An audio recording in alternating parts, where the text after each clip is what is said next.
मित्रों, नमस्कार।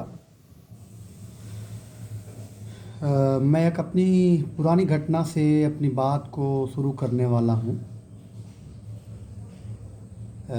मैं जब रोहतास ज़िले में विश्व स्वास्थ्य संगठन में काम कर रहा था, तब की एक छोटी सी घटना मुझे याद आ रही है आज, और मैं उसी से आपका आज का बात का प्रारंभ कर रहा हूँ।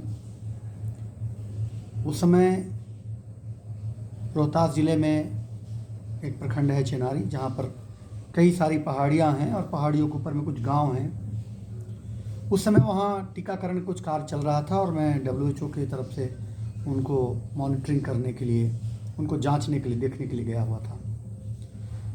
उसी क्रम में मैंने देखा कि एक बच्ची है, वही कोई 10 या 12 साल या 14 साल की रही होगी। मैं उन पहाड़ियों पर चढ़ रहा था, जा रहा था। मैं जब कुछ आगे बढ़ा तो मैंने देखा कि एक वो जो बच्ची है 14 साल की या 13 साल की रही होगी, वह अपने कंधे पे एक उसका दिव्यांग भाई था, जिसको कि कैरी कर रही थी, उसको अपने पीठ पर लादे हुए थी और वह पहाड़ी चढ़ते जा रही थी। मैंने उसको देखा कि वो पसीने से तरबतर है और काफ़ी थकी हुई है, हाँफ भी रही है, लेकिन वो पहाड़ी चढ़ रही थी। मैंने उससे कब पूछा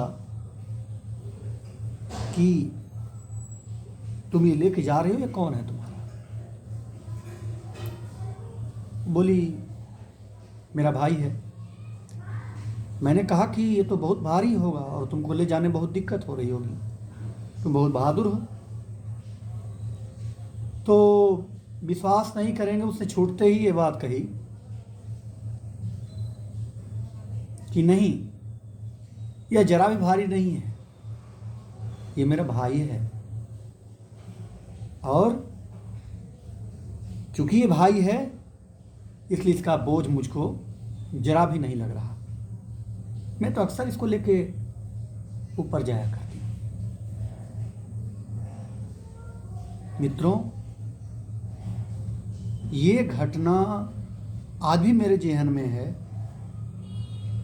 कि वह छोटी सी बच्ची को लड़का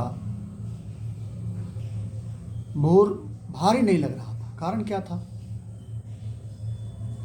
बाद में मैंने जब सोचा तो मुझे यही लगा कि इसके पीछे सिर्फ एक सूत्र था कि दोनों के बीच में एक संबंध था, आत्मीयता थी, अपनापन था। यही कारण है कि वह उतना भारी लड़का भी उसको हल्के पंख की तरह लग रहा था, और जिसको लेकर वो चढ़ जाती थी, उतर जाती थी, जबकि हम लोग को ऊपर चढ़ने उतरने में काफ़ी तकलीफ होती थी। और मैं तो आश्चर्यचकित रह गया। तो आज हम इसी बिंदु पर बात करना चाह रहे हैं कि आखिर आज की तारीख में हम लोगों के संबंध किस तरह के हैं। हम लोगों ने जो संबंध बनाए हैं या जो संबंध हमारे रिश्ते के हैं वो कैसे हैं। आज के दौर में मुझे महसूस होता है कि हर व्यक्ति एक अलग संकीर्ण दायरे में बनता जा रहा है। मनुष्य के अंदर एक जो पहले उत्साह था, उमंग था, प्रेम था, लोग खुल के एक दूसरे से मिलते थे, जुलते थे। खास करके तब दौर था जबकि मोबाइल का इस्तेमाल इतना नहीं होता था। चिट्ठियाँ थीं, वो भी एक चिट्ठी जाए तो पहुँचते पहुँचते काफ़ी समय लगता था, और उसका जवाब आते आते तो बहुत सारी घटनाएं बदल चुकी होती थी। हम अपने जीवन में कितने मित्र बनाते हैं, कितने रिश्ते बनाते हैं। बचपन के, पढ़ाई से लेकर के उस दौर के मित्र जो हमारे बहुत ही खास हुआ करते थे, आज समय के बदलाव में आज वे सब कहाँ हैं? और हम कहाँ हैं। वो रिश्ते जो हमारे लिए कभी अमूल्य हुआ करते थे, जिनके बिना हम एक जगह से दूसरे जगह नहीं जाया करते थे, आज उनसे बात किए हुए, मिले हुए तो छोड़ दीजिए, बात किए हुए कई वर्षों बीत गए। कभी जो इतना खास था, अब वो उनसे हमारी बात भी नहीं होती। हम लोग सिकुड़ते जा रहे हैं आपस में।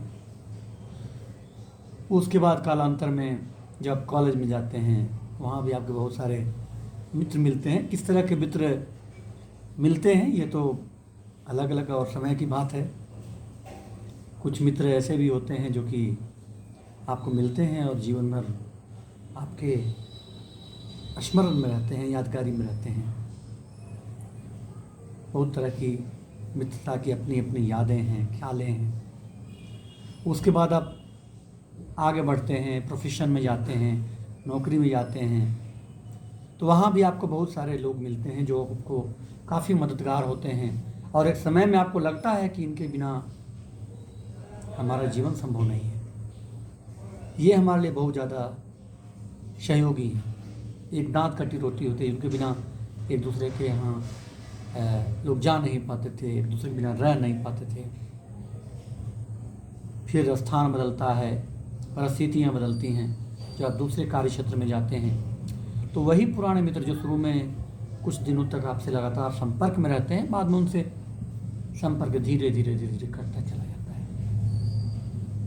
फिर वो कार्य क्षेत्र के लोग भी, वो सहयोगी भी, वो मित्र भी छूट जाते हैं। वर्तमान कार्य क्षेत्र के लोग आज के समय में मुझे लगता है कि ये जो हमारा संबंध है, या जिसको हम लोग मित्रता भी नाम देते हैं, कहीं ये स्वार्थ की बुनियाद पे टिका हुआ रिश्ता तो नहीं है।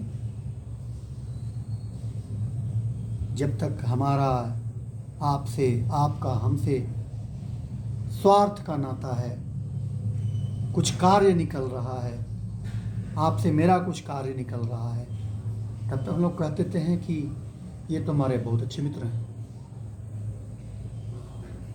लेकिन वहीं अगर कोई एक कार्य नहीं हो, आप इनकार कर दें, आप मना कर दें, परिस्थितियां बस, तो शायद वही रिश्ता इतना कमज़ोर होता है कि वो टूट जाता है। इसमें एक छोटी सी कहानी मुझे याद आ रही है, मैं आपसे चर्चा करना चाहूँगा। कि जंगल था, जंगल में एक पेड़ था जो काफ़ी पुराना था और बूढ़ा था। उस पेड़ के ऊपर चिड़िया का घोंसला था और चिड़िया वहाँ पर रहती थी, निवास करती थी। एक बार उसके बगल में जो नदी थी उसमें बहुत जोरों की बाढ़ आई और चिड़िया ने उस पेड़ को कहा कि बहुत तेज बाढ़ आई है, तुम मुझे अपने शाखाओं पर शरण दे दो तो मेरी जान बच जाए। जानते हैं, पेड़ ने उसको मना कर दिया, नहीं, मैं तुमको अपने शाखाओं पर जगह नहीं दूंगी। और विश्वास करिए, जो वर्षों से रह रहा था पक्षी, उसके मन में ये बात आई कि कितना स्वार्थी है ये पेड़, कितना बुरा है ये पेड़, यह अपनी शाखाओं पर मुझे जगह नहीं दे रहा। यह सोचकर वह बगल की एक पेड़ पर जाकर बैठ गई। कुछ ही क्षणों में तेज पानी का झोंका आया, बाढ़ का, बारिश का पानी आया और देखते ही देखते वो बूढ़ा दरख्त, बूढ़ा पेड़ अपनी जड़ों से उखड़ गया और पानी के तेज बहाव में बहने लगा। लेकिन बहते बहते उसने उस चिड़िया को कहा कि मैं जानता हूं तुम नाराज हो कि मैंने तुमको आश्रय नहीं दिया, लेकिन इस इनकार के भाव के पीछे भी हमारी एक मंशा थी। मैं जानता था कि मेरी जड़ें खोखली हैं, मैं इस पानी के तेज बहाव को नहीं झेल पाऊंगा, इसलिए मैंने तुम्हें इनकार किया। इतना कहते कहते वो पानी में पेड़ जो है बह चला। कभी कभी स्थितियां परिस्थितियां ऐसी होती हैं कि आप मित्रवत हैं, लेकिन फिर भी चाहते हुए भी कभी कभी इनकार करना पड़ता है, इनकार का भाव लाना पड़ता है। और इस छोटी सी चीज़ के लिए एक लंबा संबंध क्षण भर में टूट जाए, सोचने की बात है। हम बात करना बंद कर देते हैं। अगर कभी हम बात करें, मिल जाएं, तो आंखें चुरा कर निकलना चाहते हैं। क्या संबंध है, क्या आत्मीयता है, क्या लगाव है। जब भी आप किसी से संबंध विच्छेद करें तो ये सवाल अपने आप से जरूर पूछें कि आखिर वो क्या कारण थे, क्या वजह था, क्या अच्छाई थी जो आपने उस व्यक्ति में देखा था, जो उस व्यक्ति ने आप में देखी थी, और वो अच्छाई आपको अच्छी लगती थी, आप मित्रवत थे। आज एक बात पर, कुछ छोटी छोटी बातों पर संबंध दरक जाते हैं, लोग बात नहीं करते। क्या यही संबंध का दायरा है? आज स्थिति यह है कि अधिकांश लोग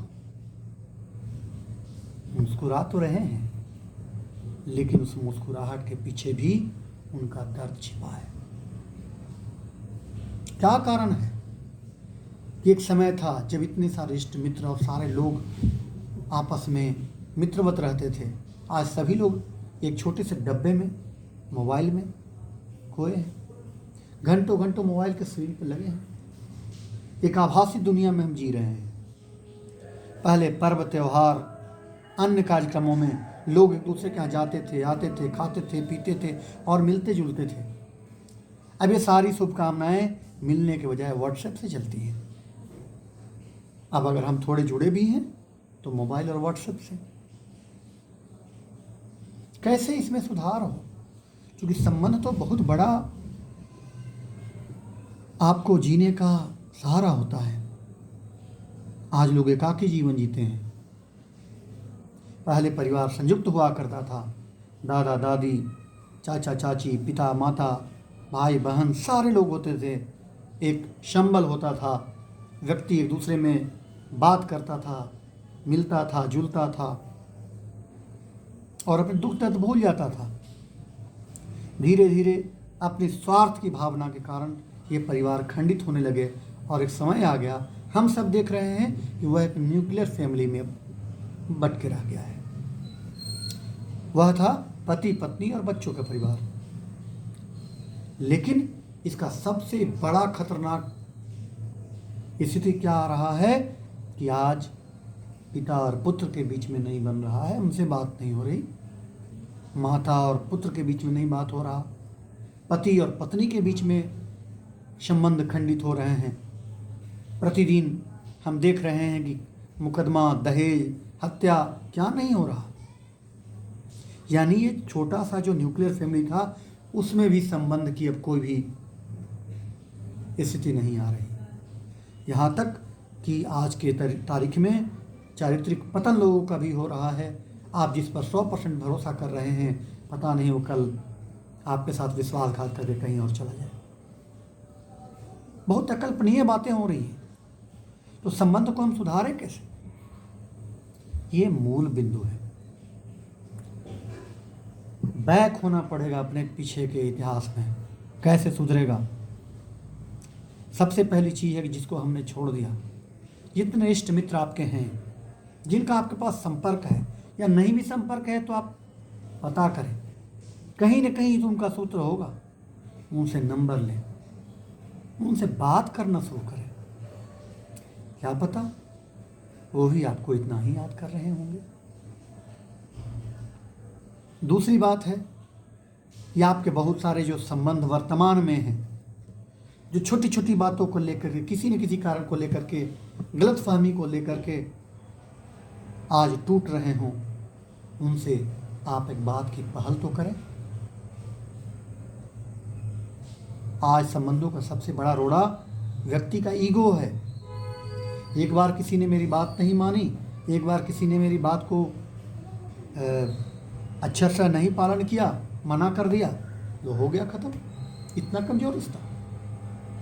तो अगर ठीक करना है तो पुनः करना होगा, उनसे मिलना होगा, जुलना होगा, उनसे बात करने का पहल तो करें। क्या पता आप एक कदम बढ़ाएं और अगला आपसे 5 कदम बढ़ाने को तैयार मिले, वो संबंध फिर से जीवंत हो जाए। तीसरा है, एक दूसरे के घर किसी न किसी बहाने, किसी पर्व त्योहार में आना जाना शुरू करें। जब जाएंगे मन में थोड़ी नाराज़गी भी होगी, तो जाने के बाद वो व्यक्ति कहीं ना कहीं थोड़ा तो वो जो गांठ है ना वो खुलेगा, और ये जो मन का मैल है ना वो भी धुलेगा। और वास्तव में प्रेम होगा तो कहीं ना कहीं ऐसा भी हो सकता है कि वो धोने के लिए आपकी आँख के आंसू तैयार हो।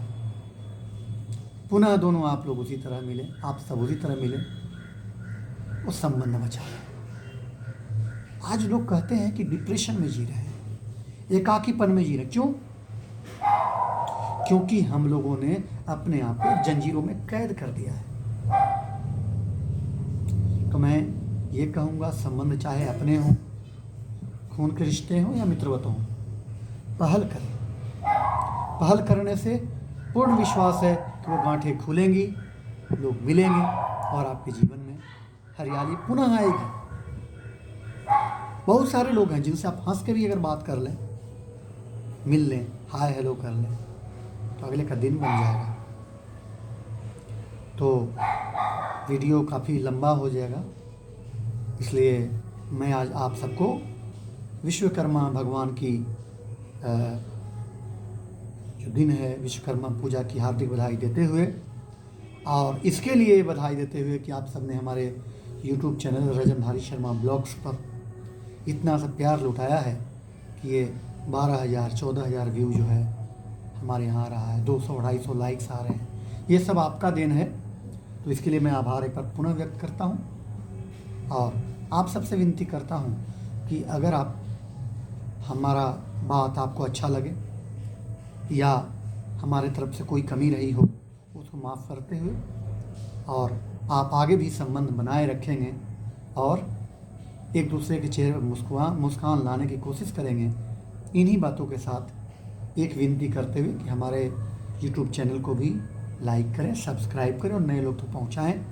आपका मित्र, आपका दोस्त रजनधारी शर्मा आपसे विदा लेता है। धन्यवाद, नमस्ते।